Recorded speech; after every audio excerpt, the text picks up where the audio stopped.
Bine v-am găsit, scumpilor!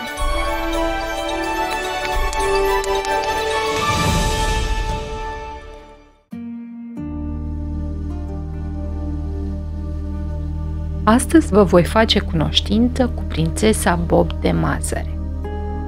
A fost odată, ca niciodată, un tânăr prinț care s-a întors acasă după o lungă călătorie prin întreaga împărăție. Era în căutarea unei prințese pe care voia să o ceară în căsătorie. Călătoria a fost foarte lungă, dar niciuna dintre prințese nu s-a dovedit a fi perechea potrivită pentru prințul nostru.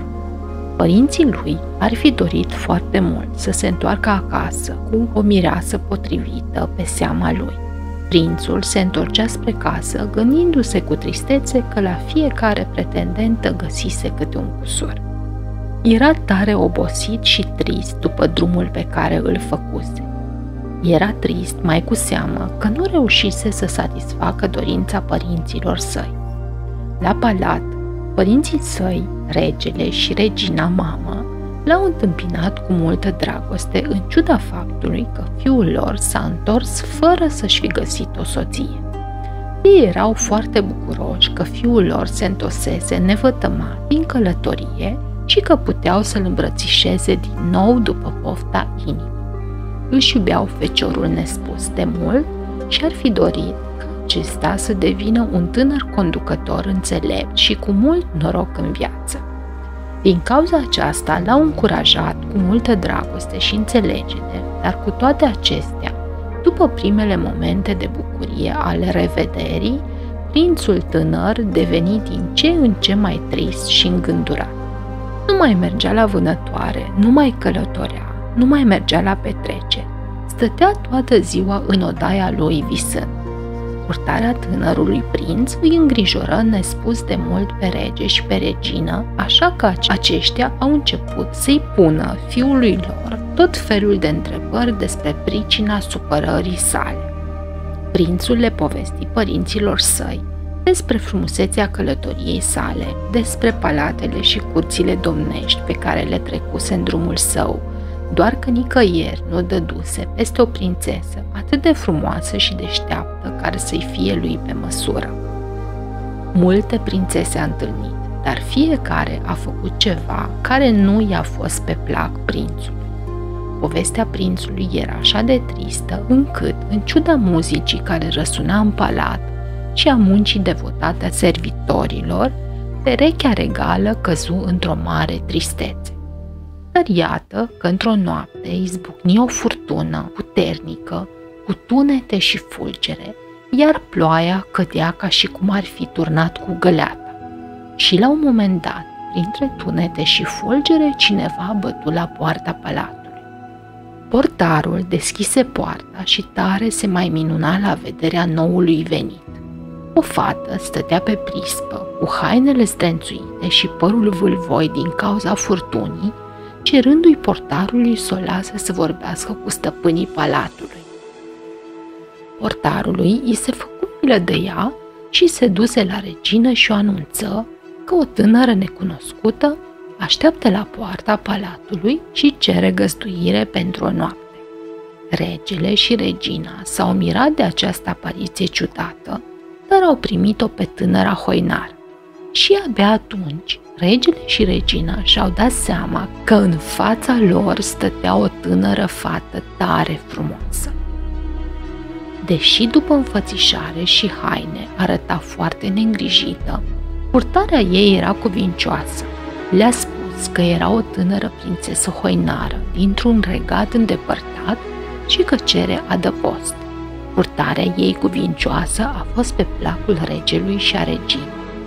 Au poftit înăuntru, i-au pregătit odaia pentru oaspeți, iar servitorii i-au pregătit un pat cu cele mai pufoase perne și cel mai moale așternuți din lume, punându-i 20 de saltele dintre cele mai mari și mai confortabile. Bucuroasă, regina îl chemă la ea pe tânărul prinț și povesti despre pățania musafirei lor. Tânărului prinț îi plăcu nespus de mult tânăra prințesă și se gândi în sinea lui că poate, norocul i-a scos în cale. și că ea va corespunde cerințelor pe care trebuie să le aibă o adevărată soție de prinț. Cu acest gând, prințul se întoarse în cameră și a dormit visând-o pe tânăra fată.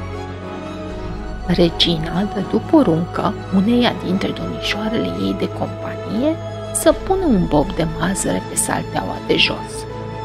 Ei, acum vom vedea dacă prințesa este adevărată sau nu, gândi regina în sinea ei. Și acestea fiind spuse, întreaga curte merse la culcare. Dar dimineața, la masă, spre uimirea lor, tânăra prințesă nu mai sosea. Regina îngrijorată își lăsă musafirii în salon și plecă în căutarea ei. Tânăra prințesă stătea în odaia ei foarte obosită, cu ochii umflați de nesomn. Prințesa, palidă și ușor ofensată, îi povesti reginei motivul pentru care n-a putut să închidă ochii toată noaptea. N-am putut să dorm niciun strop, se plânse ea reginei, arătându-i popul de mazăre care vicinuise atâtea neplăceri. Micul bob de mazăre lăsase urme vinete pe trupul delicat al prințesei. Acum, regina era sigură că tânăra trecuse cu bine proba și că ea era o veritabilă prințesă. Doar o adevărată prințesă putea avea pielea atât de fină încât să simtă bobul de mazăre chiar și prin 20 de saltele. În sfârșit, fiul meu și-a găsit perechea și nu o să-l mai văd trist și abătut, exclamă regina. Oaspeți din întreaga împărăție au fost invitați la o nuntă ca în povești. Tânăra pereche dansa în primul rând în acordurile muzicii.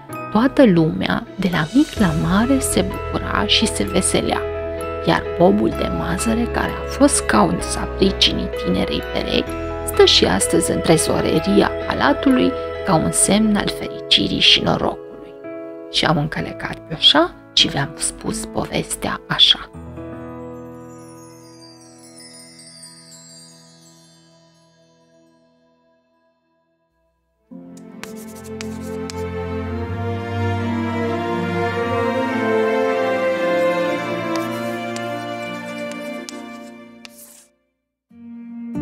Pentru a fi la curent cu toate poveștile mele minunate, abonați-vă la canalul Zâna Poveștilor și nu uitați să activați notificările. Orice like primit din partea voastră mă va ajuta să continui acest proiect de suflet.